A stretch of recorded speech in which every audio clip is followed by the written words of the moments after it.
Hey everybody, welcome back to another video. So what I have for you guys today is a gecko weighing video along with a little bit of advice. We're going to be talking about how big your 1-year-old crested gecko should be. Now I've already kind of made a video covering this, but I was just talking about general weights and sizes for all different kinds of geckos.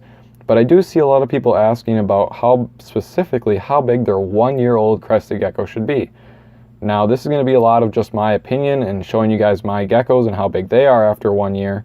There is a little bit of stuff that you should be careful for when growing your gecko. First thing being that you're caring for it right, temperature, humidity, food, everything like that. That's going to play a part in how big your crested gecko is after a year.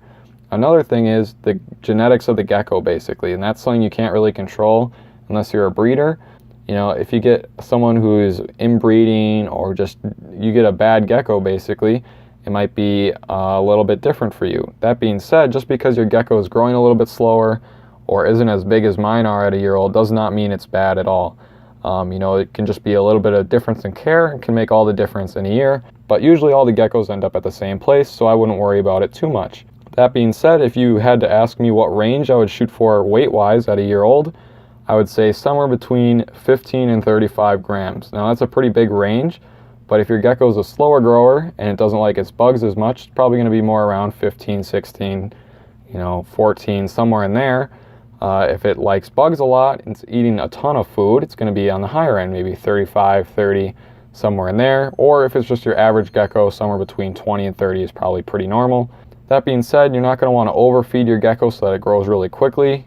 Cramming a ton of weight on them isn't good. They're not meant to grow that fast, but also being too small is not good. If your gecko is a year old and it's still the size of a hatchling, either you have something wrong with your gecko or there's probably something wrong with the care. That's not always the case, but I do know one person who has a gecko that's 7 grams and a year and a half old, and that's getting a little iffy, you know what I mean? And I know I always pick on this person, but it's one of the better examples I can think of, and they're kind of a more public figure, so it's just easy to pick on them. And I'm not saying that there's something wrong with their care or anything, it's just something I will look into, just a little iffy in my opinion anyway. But anyway, let's get into weighing Draco here. So last time we weighed Draco, he was 8 grams and that was in December. So, they all hatch out at about the same rate, but the rate at which they grow is where they get different. So it's reading, his tail is not completely on, but it won't make a big difference. Okay, now I'm not touching the scale anymore, and he is 30 grams. And Draco is your average gecko. He likes his crickets, but not too much. He eats his food, but not all of it. He's just an average growing gecko, I would say. It's been pretty hot here all summer. I mean, it's been in the upper 70s most of the time. And temperature and protein content are going to be one of the bigger things that are going to make them grow quicker. Like if you're feeding a lot of crickets, once or twice a week at least, and it's in the warmer temps, you're going to end up with a bigger crested gecko. If you're colder and you're not feeding as many crickets, you're just giving them Pangea diet or Rapashi, they're not going to grow as fast. But let's put Draco away and we'll move on to the next one. So here we have Lissa. Now Lissa is a prime example of a good eater gecko. This is going to be your above average type gecko. Now it was born in August too, I believe.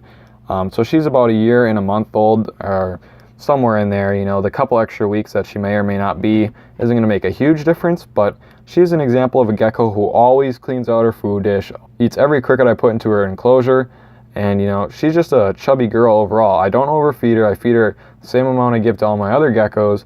It's just that she always eats all of it. Like, she'll clean out her food dish every time.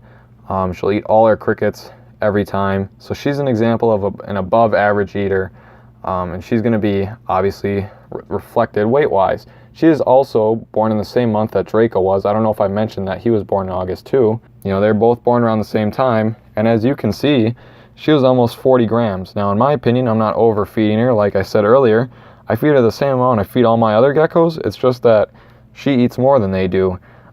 She always cleans out her food bowl, eats all her crickets and everything like that. So, she's going to be a little bit bigger. Now, I said to shoot for 35 to 15 grams, but at the end of the day, you can't really control how much they grow. And it's not like I feed her a ton either. She just happens to eat a lot more than the other ones do. So you might end up with a gecko like this. Now, this doesn't have anything to do with the gecko, with the video anyway, but she's relatively medium-sized gecko, and you can see she's already 40 grams, and she's only a year old. So I'm assuming that she's going to be one big female when she's older, because she's not very large yet. She's about, you know, size of my hand or so, but she's not like an adult gecko yet, so I'm sure she's going to be putting on some more size and weight as the future comes. But she's just a good example of what you can get if you get a gecko that likes to eat a lot. My final example for you guys today is my girl Julia. Now Julia is a little bit of a funky girl. She really likes her crickets, or at least she started liking them a lot, but she doesn't like her Pangea diet as much as the other geckos, and this will be reflected in her weight. Now she's not really a below average eater, she just doesn't always eat her food. She may eat a little bit of it, take a couple licks of it here and there. She eats her crickets, but she doesn't always clean out her bowl at all. I'll show you guys her bowl from last night. As you guys can see, this was all full, so she ate about half of it, but normally she takes a couple licks out of it, maybe eats a quarter of it. She does like the crickets, like I said, so that does help her out, but it's also going to be reflected in her weight. She was born in September, so she's a month younger than the other two geckos, or maybe a couple weeks depending on when they were born. But as you can see, she's a little bit smaller than the other two geckos I had out here, just because, like I said, she doesn't always clean out her bowl. She never cleans out her bowl, actually. You know, she does like her crickets, but she's not eating as much. She has been in the same temperature, same care, just not eating as much. And as you can see, she's 11 grams smaller than my bigger crested gecko. So, you know, there is a lot of variable here, but like I said, you know, if you're giving them all the same food, all the same care, they're probably going to end up around the same size. At the beginning of this year, or last year, I said I was shooting for 20 grams when getting all these crested geckos, and as you can see, I made my achievement. So that worked out really well for me. If you're worried about your crested gecko and you're wondering, you know, should it be this big or should it be this small at this age, I have a video on that down below in the description. I just wanted to briefly touch on it in this video, showing you guys that this is what my year-old crested geckos look like. You know, if yours are smaller or larger, I wouldn't worry about it too much as long as they're happy and healthy. And that's the most important thing, is just making sure that they're healthy. All these geckos look great.